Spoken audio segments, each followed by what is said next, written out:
आज हम एक नए जावा स्क्रिप्ट प्रोजेक्ट पे काम करने वाले हैं। हम आज बनाने वाले हैं to do list. What is to do list? To do list जो है डाटा किसी तरह का लिस्ट मेंटेन करने के लिए यूज होता है। जैसे हम यूट्यूब सर्च करते हैं और वो हमको रिसेंट हिस्ट्री शो कर देता है, वो क्या हमने सर्च किया था। वो कैसे हो पाता है? वो एक टू डू लिस्ट के जरिए हमको शो होता है। हम टू डू लिस्ट आज बनाएंगे। इसके लिए हमको एक इनपुट फील्ड लगेगी। हमारा आउटपुट कुछ ऐसा दिखेगा।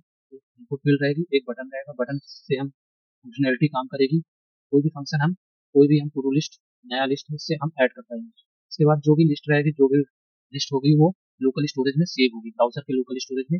और हमारे पास डिलीट का ऑप्शन भी रहेगा। सभी लिस्ट को मतलब एक एक करके किसी भी लिस्ट को हम डिलीट भी कर सकते हैं और उसको टिक कर सकते हैं कि ये टास्क हमारा कंप्लीट हुआ कि नहीं हुआ। तो इसके लिए जो टेक्स्ट कंटेंट भी चेंज हो रहा है, पूरी चीजें ज्यादातर चीजें डॉम से करेंगे। तो वीडियो स्टार्ट करते हैं। हम लोकल स्टोरेज में स्टोर करवाएंगे डाटा अरे के फॉर्म में। अरे के फॉर्म में कैसे? ये अरे के फॉर्म में एक एक करके ऑब्जेक्ट, एक एक ऑब्जेक्ट करके हम डाटा स्टोर करवाएंगे। ऑब्जेक्ट में क्या रहेगा? एक टेक्स्ट रहेगा, जो भी हमारा टेक्स्ट यहाँ पे इनपुट फील्ड से आया। सेकंड थिंग क्या रहेगी? हमारा कंप्लीट। कंप्लीट के यूज हम तब करेंगे जब हमको ये टॉगल करना हो। ये बटन हम टॉगल कर रहे हैं, डन कर रहे हैं, अंडू कर रहे हैं, डन कर रहे हैं, अंडू कर रहे हैं, इसका यूज करके हम टॉगल करेंगे। ये देखिए यहाँ पे फॉल्स वैल्यू होगी। जब हम इसको क्लिक किया तो ये ट्रू वैल्यू होगी यहाँ पे। अभी यहाँ पे फॉल्स हो जाएगी, वो फॉल्स हो गई। तो हम इसको कैसे बना सकते हैं? तो स्टार्ट करते हैं वीडियो। सबसे पहले हम ना एक HTML पेज बनाएंगे। HTML पेज हमारा कंप्लीट हुआ। अब हम इसको कुछ HTML कंटेंट लिखेंगे। हम CSS इस पे नहीं देखेंगे, CSS आप इस पे कर सकते हो। हम एक H1 टैग लिख देते हैं और टू डू लिस्ट। ये हमारा हेडिंग हो गया। इसकी कोई जरूरत नहीं है, जैसे लिखना हो लिख सकते हो। सेकंड है इनपुट। इनपुट ये क्या होगा? इसकी आईडी देंगे हम, टास्क इनपुट। जो भी वैल्यू आएगी इसी से आएगी, इसको आईडी देना जरूरी है। इसके बाद हम एक बटन बनाएंगे। बटन क्या रहेगा? ऐड। ऐड पे ऑन क्लिक चलेगा जब हम फंक्शन कॉल करेंगे। अभी हम फंक्शन नहीं बनाएंगे, अब हम बनाएंगे अन ऑर्डर लिस्ट, या फिर हम ऑर्डर लिस्ट भी बना सकते हैं। और इसी में हम डॉम की मदद से एक एक करके एलिमेंट लाएंगे। इसकी आईडी रख देते हैं हम लिस्ट आइटम। फिर हम लिख लेते हैं टास्क लिस्ट।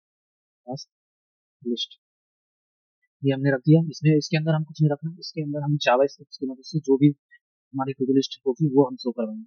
हम स्क्रिप्ट लाते हैं, एक एक करके एलिमेंट लाते हैं। Let task input. Task input document dot get element by ID. ID क्या है? ये। इसके बाद एक और जो है हमारा on order list. On order list इसको भी हम ले जाते हैं। इसके अलावा हमको एक अब फंक्शन बनाते हैं लोकल स्टोरेज में डाटा सेव करने के लिए। तो फंक्शन क्या करेंगे? Save task. सेव टास्क के नाम से मीन्स यहाँ पे हम डाटा जो भी हमारी वैल्यू रहेगी, जो भी हमारी टू लिस्ट की वैल्यू रहेगी, वो हमारे को स्टोर करवानी है इसमें लोकल स्टोरेज में। लोकल स्टोरेज में हम कैसे सेट करवाते हैं? Set item. सेट आइटम हम उसको एक आरे के फॉर्म में डाटा स्टोर करवाएंगे। यहाँ पे दो पैरामीटर पास करना पड़ता है। लिस्ट हमारी की होगी और वैल्यू क्या होगी? हम लिस्ट लिस्ट नाम से हम एक अरे बनाएंगे। अरे कहाँ पे बनाएंगे? यहाँ से लेट लिस्ट लिस्ट। और क्या करेंगे हम?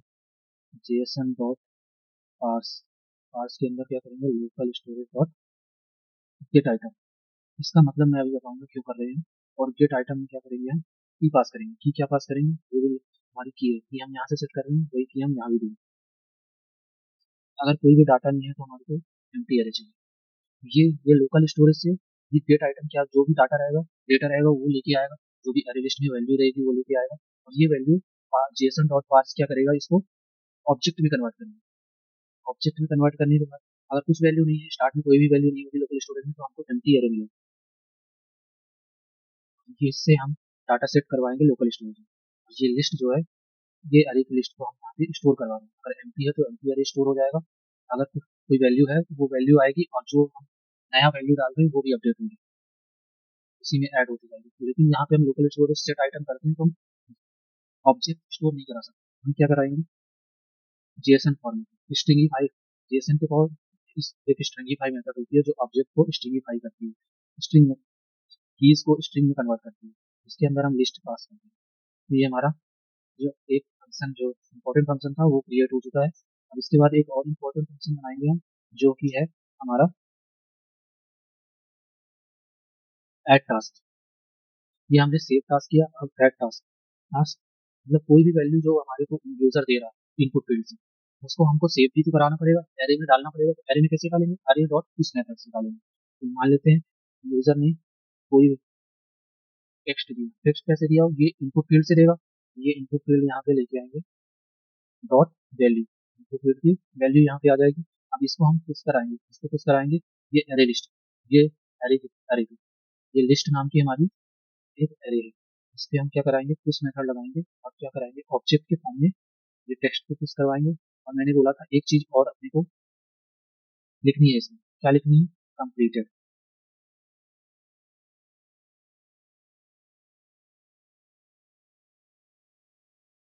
कंप्लीटेड। और ये वैल्यू क्या रहेगी, बुलियन वैल्यू। स्टार्ट में फॉल्स रहेगी, फॉल्स क्यों रहेगी, क्योंकि हम कोई भी कार्य कर टाइम पर हम टू डू लिस्ट में कोई भी टास्क ऐड कर रहे हैं, तो स्टार्ट में इसलिए ऐड कर रहे हैं कि वो अभी परफॉर्म नहीं है, तो उसकी वैल्यू फॉल्स रहेगी। जब वो परफॉर्म हो जाएगी तो उसको हम ट्रू करवा देंगे, टॉगल करवा देंगे। तो कंप्लीटेड हो गया हमारा। इसके अंदर हमको दो चीजें और पास करनी पड़ेगी, दो जो हम हमारे पेज को रिफ्रेश करेंगे, मतलब नए फंक्शन को कॉल करेंगे। जब भी टास्क, जब भी नया वैल्यू ऐड हो, तो जो डाटा शो करने वाले फंक्शन है वो कॉल होने चाहिए, तो वो पहले बनाएंगे, फिर उसके बाद इसके अंदर कॉल करवाएंगे। क्या करो, कौन सा फंक्शन हमको बनाना पड़ेगा, सो सो डाटा। जो भी हमारे पास लोकल स्टोरेज में पहले है, उसका डाटा हमको शो करवाना पड़ेगा। सो टेबल कर सकते हैं, नाम रख लेते हैं। सो टेबल के अंदर हम क्या करेंगे, जो भी लिस्ट लिस्ट एरे है, इसके अंदर एक मेथड लगा सकते हैं हम, फॉर ईच। फॉर ईच के अंदर हमको दो एलिमेंट, दो पैरामीटर मिलते हैं, एक करंट करंट ऑब्जेक्ट और एक इंडेक्स वैल्यू। जो भी इंडेक्स वैल्यू, दोनों की हमको जरूरत पड़ेगी, इसलिए हमने इसका यूज किया। सेकेंड थिंग, इसके अंदर हम लिस्ट बनाएंगे। लिस्ट, जो भी हमारे को, जो भी अनऑर्डर लिस्ट है उसके अंदर लिस्ट बना के आइटम एक एक शो करवाएंगे हम। और इसके अंदर एक लिस्ट बनाना है, मान लेते लिस्ट बनाते हैं, लिस्ट कैसे बनाएंगे, document dot create, create element. Element क्या क्रिएट करेंगे हम, L I, list item. List item के अंदर हम एक क्लास ऐड करेंगे। क्लास क्लास नेम से हम क्लास ऐड कर सकते हैं, क्लास में हम सी एस एस दे सकते हैं। क्लास क्यों ऐड कर रहे हैं, कि हमको कोई सी एस एस चाहिए रहेगी डिफरेंट। करंट ऑब्जेक्ट, मान लेते हैं इसकी, ये कंप्लीटेड। यहाँ पे हम टर्नरी ऑपरेटर यूज करेंगे, इफ एल्स की तरह ये होता है ternary operator. Means current object क्या है, कोई भी ऑब्जेक्ट पे जाएगा, मीन्स यहाँ पे ऑब्जेक्ट पे गया और उसकी कंप्लीटेड वाली वैल्यू, कंप्लीटेड वाली वैल्यू अगर ट्रू है, ये ट्रू और फॉल्स ही होगी। अगर ट्रू है क्या आना चाहिए, क्वेश्चन मार्क लगा के यहाँ पे हम वो वैल्यू डालते हैं जो ट्रू है। हम यहाँ पे एक कंप्लीटेड नाम की क्लास नेम ऐड कर देंगे। अगर फॉल्स हुई, यहाँ पे हम फॉल्स वैल्यू लिखेंगे, तो फॉल्स में हमको कुछ ऐड नहीं करना, तो हम एम्प्टी स्ट्रिंग देंगे। अब ये कंप्लीटेड हमने क्या बनाई है, क्लास बनाई है। हमको स्टाइल टैग के अंदर कंप्लीटेड नाम की क्लास बनानी है। ये क्यों बना रहे हैं, क्योंकि हमको कोई वैल्यू इस तरह चाहिए। यहाँ पे जो आप देख पा रहे हैं, यहाँ डन पे क्लिक किया, ये जो टेक्स्ट है, ये टेक्स्ट की स्टाइलिंग चेंज हो गई और टेक्स्ट का कलर भी चेंज हो गया। ये हम सी एस एस की मदद से करेंगे। ये क्लास ऐड करेंगे और इसके अंदर टेक्स्ट डेकोरेशन क्या कर देंगे, लाइन थ्रू, इससे बीच में लाइन आ जाएगी टेक्स्ट के बीच बीच, और टेक्स्ट का कलर भी चेंज हो जाएगा। कलर ये रख लेते हैं, इसको रख लेते हैं, ये रख लिया, ये हमने करवा लिया। अब इसके बाद हमको जो लिस्ट है, ये लिस्ट हमने बनाई, उसके अंदर कुछ डाटा भी तो डालना पड़ेगा। अभी हमने क्लास को सेट किया, हमको डाटा डालने के लिए क्या करना पड़ेगा, list dot inner H T M L. Inner H T M L की हेल्प से हम प्रैक्टिस की मदद से पूरे एच टी एम एल लिख सकते हैं। इसके अंदर एच टी एम एल लिख सकते हैं, बस दिक्कत ये है कि हमको ऑटो सजेशन नहीं मिलेगा। स्टैंड टैग, स्टैंड टैग के अंदर हम जो भी ये एलिमेंट शो करवाना है, ये मान लीजिए प्लेइंग पबजी, प्लेइंग क्रिकेट, ये वाले एलिमेंट जो यूजर दे रहा है वो हमको शो करवाएंगे। उसको हम क्या करवाएंगे, करंट, पहले जावास्क्रिप्ट ऑन करेंगे। जावास्क्रिप्ट ऑन करने के लिए अपन डॉलर साइन का यूज करके dollar curly bracket current object पे गए और उसके टेक्स्ट को ले आए। तो यहाँ पे हमको स्टैंड टाइप बंद कर दीजिए।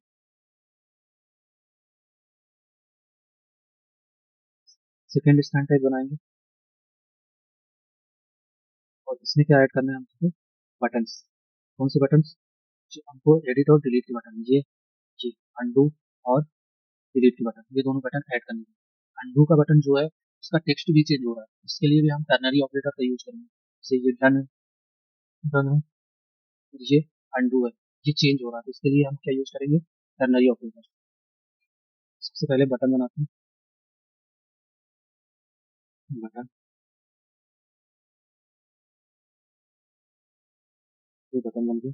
इसके अंदर डॉलर से हम जावास्क्रिप्ट ऑन करते हैं, लेते हैं करंट ऑब्जेक्ट का जो अगर कंप्लीटेड है, अगर कंप्लीटेड है अगर कंप्लीटेड है तो क्या करना है, इसको अनडू, अगर नहीं है तो उसको डन कर देंगे, डन। ठीक है, इसके अंदर हम ऑन क्लिक फंक्शन भी कॉल करेंगे, जब भी इस पर क्लिक होगा हमारी फंक्शन रन रन होनी चाहिए। कौन सी फंक्शन रन होनी चाहिए, टॉगल। ये हम जो कर रहे हैं टॉगल कर रहे हैं, मीन्स डन कर रहे हैं, अंडू कर रहे हैं, डन कर रहे हैं, अंडू कर रहे हैं, मतलब इसको बार बार टॉगल कर रहे हैं, ऑन ऑफ कर रहे हैं। टॉगल लिस्ट, टॉगल लिस्ट ले लिया। इसकी इसी की तरह हमको एक और बटन बनाना है जो है डिलीट के लिए। डिलीट के लिए हम केवल अंदर का कोई टेक्स्ट तो चेंज करना नहीं है, हम केवल डिलीट लिख सकते हैं इसके अंदर। टॉगल की जगह हम एक डिलीट फंक्शन बनाएंगे, इसको कॉल करेंगे। ये दोनों फंक्शन हमने अभी बनाए नहीं, ये दोनों फंक्शन हम अभी बनाएंगे। तो ये हमारी लिस्ट हुई कंप्लीट। लिस्ट के अंदर हमने इतनी सारी HTML की चीजें डाली। अब इसको हमको क्या करना पड़ेगा, अपेंड कराना पड़ेगा। किसके साथ अपेंड कराना पड़ेगा आपको, अनऑर्डर लिस्ट। अनऑर्डर लिस्ट क्या है हमारी, ये लिस्ट जो हमने आईडी से लेके आया है, टास्क लिस्ट। तो task task list dot append child. Append child में क्या करना है, लिस्ट को अपेंड करना है। ये लूप जितनी बार, जितनी अरे में वैल्यू होगी और लूप उतनी बार चलेगा और उतनी लिस्ट बनेगी। ये हमारा कंप्लीट हुआ सो टेबल का फंक्शन। अब हमारे को दो फंक्शन और लगेंगे। क्या फंक्शन लगेंगे, फर्स्ट है टॉगल लिस्ट। तो टॉगल लिस्ट बनाएंगे तभी काम, तभी यहाँ पे तो काम करेगा। टॉगल लिस्ट के लिए सबसे ज्यादा जरूरी है इंडेक्स वैल्यू। इंडेक्स वैल्यू क्या होनी चाहिए, इंडेक्स वैल्यू जो इंडेक्स पे हम क्लिक कर रहे हैं वही इंडेक्स का वैल्यू एडिट करना है या फिर डिलीट करना है आपको। तो यहाँ से हमको एक आईडी पास करनी होगी, ये जो इंडेक्स वैल्यू ली है ये हमको यहाँ पे पास भी करनी पड़ेगी। तो हम यहाँ पे पास कर देते हैं अपनी फंक्शन को। यहाँ पे भी डिलीट के लिए भी वही यूज करेंगे, तो डिलीट को भी हम सभी को तो डिलीट एक साथ कर नहीं सकते, केवल एक लिस्ट डिलीट करेंगे तो इंडेक्स वैल्यू तो लगेगी इसमें। मान लेते हैं ये हमारा बन गया टॉगल। टॉगल के लिए क्या करेंगे हम, लिस्ट, लिस्ट से जितने भी लिस्ट में वैल्यू है वो आएगी और लिस्ट के कौन से इंडेक्स पे जाना है, जो इंडेक्स यहाँ से आएगा और इसकी वैल्यू जो भी कंप्लीटेड रहेगी, कंप्लीटेड ट्रू या फॉल्स रहेगी तो उसको रिवर्स कर देना। रिवर्स के लिए हम क्या यूज करते हैं, नॉट साइन। नॉट साइन इसी को पूरा कॉपी करके इधर कर देंगे पेस्ट। ये अगर ये वैल्यू ट्रू है तो ये फॉल्स हो जाएगी। अगर ये वैल्यू इधर की फॉल्स है तो इधर की इसकी वैल्यू ट्रू हो जाएगी। वो ऑन ऑफ होते रहेगा, ट्रू है तो फॉल्स, फॉल्स है तो ट्रू। इसके अंदर हम दो दो चीजें पास करेंगे, दो फंक्शन पास करेंगे। क्यों पास करेंगे, क्योंकि हमको जब भी हम टॉगल करवा रहे हैं तो डाटा अपडेट भी शो होना चाहिए, तो अपडेटेड डाटा शो होना चाहिए। तो हम सेव टास्क हमने क्या बनाया था, ये बनाया लोकल स्टोरेज में नया डाटा सेव, यानी ट्रू फॉल्स जो भी हो रहा है वो अपडेट भी वो लोकल स्टोरेज में। सेकेंड हमको क्या करना पड़ेगा, सो टेबल, जो भी चीजें अपडेट हुई वो ब्राउजर पे दिखनी तो चाहिए। ये फंक्शन हमारी, ये जो सो टेबल है नया डाटा हमसे शो करेगी, सो टेबल कॉल करना जरूरी है। उसके बाद एक और फंक्शन जो हमने यहाँ पे बनानी है वो है डिलीट लिस्ट। ये डिलीट लिस्ट, ये डिलीट लिस्ट हम बनाएंगे फंक्शन डिलीट लिस्ट, और इसमें भी इंडेक्स वैल्यू लगेगी हमको। इसकी ये इजी है। लिस्ट हमारा, ये जो लिस्ट है ये अरे है। अरे में एक वैल्यू को डिलीट करने के लिए क्या यूज करते हैं, स्प्लाइस मेथड। स्प्लाइस मेथड में जो भी इंडेक्स वैल्यू है उसके इसको एक वैल्यू को डिलीट करनी है। अगर हमको दो करनी है तो दो भी कर सकते हो, लेकिन हमको केवल एक ही डिलीट करनी है। और इसमें भी हमको दोनों चीजें जब भी डिलीट करेंगे तो हमको अपडेटेड टेबल पे शो होनी चाहिए, और ब्राउजर पे जाकर लोकल स्टोरेज में अपडेट होना चाहिए, इसलिए हम दोनों चीजें इसको कॉल करेंगे यहाँ पे भी। जब भी हमारा ब्राउजर रन हो, जो टेबल है, जो भी लोकल स्टोरेज में पहले से स्टोर डाटा है वो तो शो होनी चाहिए। शो टेबल हम लास्ट में भी कॉल करेंगे। हमने पूरी फंक्शनैलिटी लगभग लगभग बना ली है। अब हम देखते हैं अपना कोड रन करके। ये हमारा कोड आ गया है। इससे जो भी वैल्यू है इसको हटा के देखते हैं, नई वैल्यू सेव करके देखते हैं। रिफ्रेश।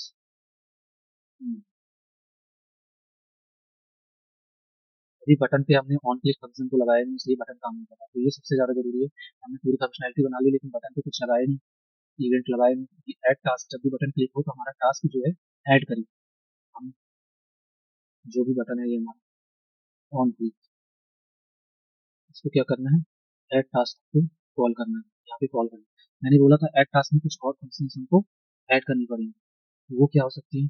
ऐड टास्क जब भी हो तो हमको जो भी टेबल है उस शो टेबल और सेव टास्क, ये वाली दोनों फंक्शनैलिटी यहाँ से भी कॉल होनी चाहिए। जब भी इस फंक्शन को कॉल करें तो यहाँ पे भी इनको ये दोनों फंक्शन कॉल होने चाहिए। सेव टास्क भी लोकल स्टोरेज पे नया डाटा सेव होना चाहिए, क्या डेटा आया है, और शो टेबल में अपडेटेड डेटा ब्राउजर पे भी शो होना चाहिए। तो ये हम देखते हैं कि अब काम कर रहा है कि नहीं कर रहा है। ये हमारा नया डाटा आ रहा है, देखो ये अरे के फॉर्म में डाटा आ रहा है। उसके बाद ये अभी हमारे में प्रॉब्लम ये आ रही है कि जो भी डाटा है वो डबल होके आ रहा है। एक बार क्लिक किए, उसके बाद नया डाटा ऐड कर रहे हैं तो पुराना डाटा भी आ रहा है। जैसे ये अभी 6 डायरेक्ट आ जाएंगे, ये पुराना डाटा वो भी आ रहा है। तो इसके लिए हम अपने लिस्ट को हर बार क्लीन करेंगे, मीन्स एम्प्टी करेंगे। इसके लिए हम यहाँ पे जाएंगे, जो हमारा शो टेबल है, शो टेबल है हमारा जो लिस्ट है, लिस्ट ये है, टास्क लिस्ट, टास्क लिस्ट ये है, टास्क लिस्ट ये इनर एचटीएमएल को हमेशा क्लीन रखेंगे। Task list dot inner HTML equal to empty. अब ये हमारे को ये प्रॉब्लम तो नहीं आनी चाहिए, देखते हैं करके ब्राउजर का डाटा डिलीट करते हैं। ये नया डाटा है, ये एक डाटा आ रहा है। हम ये अब देखते हैं हमारी डिलीट फंक्शनैलिटी कॉल हो रही है कि नहीं। ये डाटा डिलीट भी हो रहे हैं और ये टू डू लिस्ट भी काम कर रही है। इसमें हम और सीएसएस लगा सकते हैं, ये डेकोरेशन भी कॉल हो रहा है। इसमें हम थोड़ी और फंक्शनैलिटी ऐड कर सकते हैं और थोड़ा सीएसएस से इसको और अच्छा भी कर सकते हैं। अब हमको अगर कुछ चाहिए होगा, मीन्स ये हमारा इनपुट फील्ड जो है एक बार ऐड करने के बाद एम्प्टी हो जाए, तो ये हम कैसे कर सकते हैं। जो भी इनपुट फील्ड है हर बार ऐड करने के बाद ये वैल्यू जो है हमारी पुरानी वैल्यू वो हट जानी चाहिए, यहाँ पे एम्प्टी हो जानी चाहिए। तो इसके लिए हम क्या करेंगे, हमारे फंक्शन पे जाएंगे, ऐड टास्क, ऐड टास्क पे पास्ट इनपुट, जो भी हमारी इनपुट है उसको क्या कर देंगे, पास्ट इनपुट के वैल्यू को हमेशा जितनी बार भी ये फंक्शन कॉल होगा उसको एम्प्टी कर देंगे। स्ट्रिंग कर दिया, यहाँ पे देखते हैं ये रन हो रहा है कि नहीं हो रहा है। ये देखो, अब जो भी हमारी इनपुट फील्ड है वो एम्प्टी हो रही है। तो वैसे हम टू डू लिस्ट बना सकते हैं। दैट्स ऑल, इस वीडियो में इतना ही था। और इसमें सीएसएस वगैरह ऐड करना कर सकते हो, पूरा सीएसएस वगैरह बना के पूरी इस तरह से पूरा डेकोरेट कर सकते हो। इसको और बड़ा भी बनाया जा सकता है, लेकिन टू डू लिस्ट का काम नहीं है हम रिसेंट लिस्ट को कहीं पे भी स्टोर करवा पाए और उस पर फंक्शनैलिटी परफॉर्म कर पाए। Thank you everyone.